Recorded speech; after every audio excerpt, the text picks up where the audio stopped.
Bueno, hola muchachos, otra vez me encuentro con ustedes. Vamos a hablar sobre la sociedad del conocimiento en esta época en nuestro país. Para ello, vamos a recordar, digamos, lo que trabajamos en la línea de tiempo, donde vimos que, como dijo una de nuestras compañeras, se empieza con el Homo habilis y poco a poco evolucionamos, ¿cierto? Digamos, cada vez a pasos más tempranos, y es que poco a poco se fue llegando. Primero, el primer desarrollo pasaron millones de años antes de llegar al arco y la flecha, pasaron miles de años antes de llegar a la escritura y unos pocos siglos de pasar de una forma de escribir a otra, digamos, desde la escritura en barro a imprentas, y luego ya los cambios fueron imposibles, fueron tan rápidos que fueron año a año, desde que tenemos ahora nuestra posibilidad, por ejemplo, con el Face, de tener acceso a la información de nuestros compañeros, eso en el 2004, y ahora la interconectividad que tenemos, inclusive hasta con la nevera, pero ya venden nuestras neveras con internet, ¿cierto? O inclusive para manejar todo desde la casa, desde el celular, entonces con los smartphones. Entonces ahí les presento, digamos, como una evolución rápida. ¿Por qué necesito pasar tan rápido? ¿Por qué no me dedico a la evolución tanto de la sociedad del conocimiento? Porque vamos a nombrar, digamos, a un gran filósofo. Este filósofo dijo una frase muy interesante, Sir Francis Bacon. Sir Francis Bacon dijo algo que, digamos, es la diferenciación entre la sociedad del conocimiento y la sociedad de la información. Y es, el conocimiento es poder. Digamos que a pesar de que eso se ha hecho desde mucho antes, donde cobró mayor auge fue en la Guerra Fría, donde las superpotencias no solo le invirtieron a la tecnología y a la infraestructura para guardar su información o para poderla manejar, sino que le invirtió a los métodos de espionaje. Entonces, si vamos a hablar, por ejemplo, una de las grandes cosas que tenía esa sociedad de aquella época es que les importaba solo buscar conocimiento de otro lugar para no solo usarlo en beneficio propio, sino cómo destruir al otro. Digamos, vamos a tratar de recabar información de Rusia para no solo sacarle la tecnología a Rusia, sino que vamos a acabar con los planes de Rusia. Ese era el conocimiento que se manejaba en la época de la Guerra Fría y digamos que fue importante, incluso influyó en el cine, teniendo en cuenta, por ejemplo, la última película de James Bond. Yo sé que ha sido muchas otras las que ha influenciado, por ejemplo, esta Puentes de Espías, si queremos algo más elegante, pero tenemos que la última de James Bond, el villano típico, lo que quiere es crear una red de información llamada Los Nueve Ojos. Spoilers para los que les interesa, no las han visto la última película de James Bond, espero que no me les esté tirando nada a ninguno. Y resulta que el sujeto entonces invierte mucho dinero, mucho cuento en generar una red de satélites y tener a las agencias de inteligencia más poderosas del mundo a sus pies, ¿cierto? Él controlándolas desde las sombras. Entonces, digamos que esa es una forma de la sociedad de la información, donde solo me importa el saber, el conocer las cosas, pero solo para el beneficio de unos pocos. Mientras que si hablamos de la sociedad del conocimiento, entonces en la sociedad del conocimiento tenemos que el conocimiento es para todos. Eso suena demasiado socialista, digámoslo así. Es quizás el pensamiento que tiene la comunidad de hackers, o sea, donde vemos que la mayor fuente de información es la red y donde ellos opinan que la red es quizá el lugar donde toda la información de todo lugar debe ser gratuita y debe ser para todo el mundo.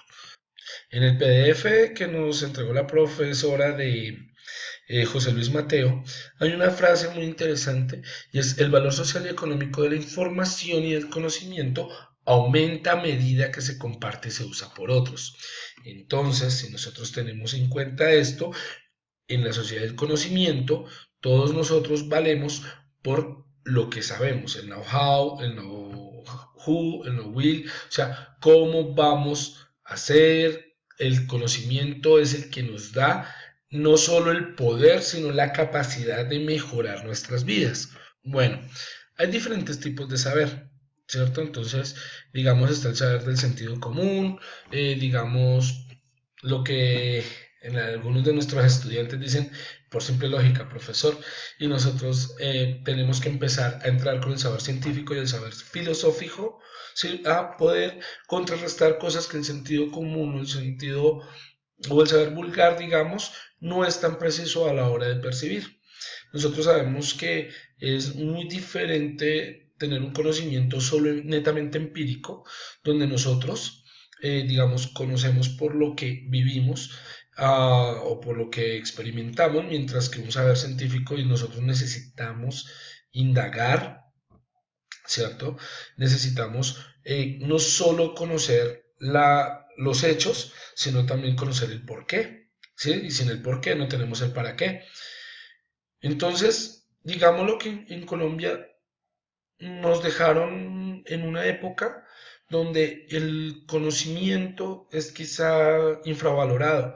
En muchos de los puestos del gobierno no son para personas, no las toman personas sabias, y los que dirigen nuestro gobierno en Colombia no es por personas que se hayan ganado el asunto, sino porque es el amigo del político. Y si vemos, están como ejemplos nuestros ministros, la mayoría son administradores, y algo, digamos, como la ciencia no solo va a hablarse a punta de administración, sino tenemos elementos como, por ejemplo, eh, sabemos que nuestros ministros o los ministros en otros lugares son mm, elegidos debido a su currículum vitae, o sea, su hoja de vida, que el sujeto no solo sea político, toman la carrera política, ¿sí? Sino que lo que les interesa es que el tipo sepa sobre el tema que va a administrar. Un ingeniero de minas puede trabajar en un ministerio de minas y ser el ministro, mientras que acá lo único que piden es que sea abogado o que sea el amigo, ¿sí? Básicamente es que sea el amigo. Entonces, digamos que el conocimiento está infravalorado, y está infravalorado desde las partes de arriba. Entonces, ¿qué podemos esperar de las partes de abajo? Vamos a ver nuestra educación. Poco a poco se ha ido relegando el conocimiento científico y el conocimiento filosófico, ¿cierto? A trabajar la técnica. Entonces, el muchacho debe no solo saber graduarse y saber algo, tener algo en la cabeza, sino que debe saber hacer algo. Que eso no tiene en principio nada de malo. Pues interesante que sepa hacer pan y vivir con el pan, pero digamos que al dársele en ese espacio a la parte técnica, se perdió la parte cognitiva y la forma de poder manejar o reproducir nuestro conocimiento. Entonces ya no se le invierte tanto a los laboratorios, no se le invierte tanto a que el profesor pueda tener una salida técnica para que sus estudiantes aprendan, sino que se tiene es lugares específicos para desarrollar en la técnica plantas de producción. Y entonces le invierten en una planta de producción donde no les interesa el saber de la cabeza, sino el know-how, pero sin la parte que requiere el para qué. O sea, cómo se dan las cosas. Dejan de ser experimentales. Imagínense una persona que está trabajando panadería y que poco a poco estuviera experimentando en cómo mejorar. No, ahorita es la recetica y sale. Y así nos están sacando nuestros estudiantes. Otra prueba de ello es que se están rigiendo por lo que diga una institución como la OCDE. Entonces, ellos dicen, no, a usted le falta aprender a que el estudiante desarrolle problemas, pero problemas de bajo nivel, problemas complejos, no les están invirtiendo el desarrollo. Entonces, digamos que el saber, la sociedad del conocimiento aquí en Colombia está más lejos porque no es como siempre dicen que romper la brecha tecnológica, que eso es lo que se necesita en la sociedad de la información, y entonces vamos a tener la información. No, vamos a necesitar es un cambio de mente, pero un cambio de mente tanto de abajo como los de arriba. ¿Sí? Los de abajo estamos manteniendo a los de arriba, no castigan en las urnas y tienen razón en no castigar porque ellos le invierten a tener industria para poder tener su capacidad electoral abajo y los dejan pensando que si el uno sube van a perder los beneficios que el de arriba les está tirando como migajitas de pan. Entonces les están trabajando el miedo, ¿cierto? Y a veces, digamos, que el miedo para el Estado es una forma de mantenernos funcionando como hormiguitas. Ejemplo, las maestrías donde vamos a desarrollar gran técnica para mejorar nuestros saberes. No estoy diciendo nada de estas, estoy diciendo, por ejemplo, en mi caso que me interesaba mucho trabajar la física médica para darle ese tipo de enfoque, a esa no le van a invertir, sino invertir en cómo transmitir información, pero no en cómo desarrollarla. ¿Sí? Entonces digamos que eso es una de las cosas que nosotros tenemos que tener en cuenta. Poco a poco hemos ido perdiendo nuestro afán de desarrollar, ¿cierto? Nuestro propio conocimiento para importar todo e importarlo a través de los medios. Y es ahí donde el que el gobierno te mande a una capacitación para estar en Face, para que crees tu cuenta de Facebook, suena chistoso, pero a mí me tocó trabajar para el gobierno para hacer eso. Pasa que es una forma de tener controlado, mirando cómo piensas. Entonces, digamos que no es solo nosotros, no es solo estar rompiendo la brecha tecnológica, la brecha económica, sino que necesitamos un cambio muy fuerte en nuestra sociedad. Bueno, eso es lo que yo opino en cuanto a la sociedad del conocimiento en Colombia. Nos hace falta, digamos, liberarnos un poco, inclusive a nosotros los docentes. Los docentes estamos en una zona de confort muy fuerte. Estamos pensando en que tenemos nuestro sueldito cada mes, pero entonces si nos rebotamos vamos a perder el sueldito. No, necesitamos generar un cambio, pero un cambio fuerte en nosotros, en todas las bases de la sociedad colombiana.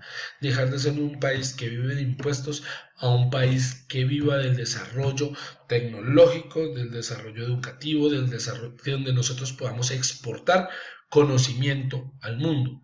No solo no digo que exportar recursos naturales porque ya no son de nosotros, ya los vendieron, pero lo importante es que nosotros desarrollemos nuestra capacidad, ¿cierto?, de desarrollar conocimiento para poderla transmitir. Opino, obviamente, que hay que invertirle mucho más dinero, porque el dinero hace que lo que se pueda, ¿cierto?, lo que se logre. O sea, ¿qué quiere decir? Le inyecto dinero, pero para que sea retribuido a nosotros, cosas que eso es muy interesante cuando nosotros accedemos a maestrías del gobierno, donde el gobierno nos dice, listo, yo le invierto a su maestría, pero usted tiene que retribuírmelo quedándose en la institución y generando proyectos. Perfecto. Pero opino que no es solo esa pequeña inversión. Tenemos que cambiar la forma de pensar de todos nosotros. Muchas gracias, muy amable. Nos veremos en otra ocasión.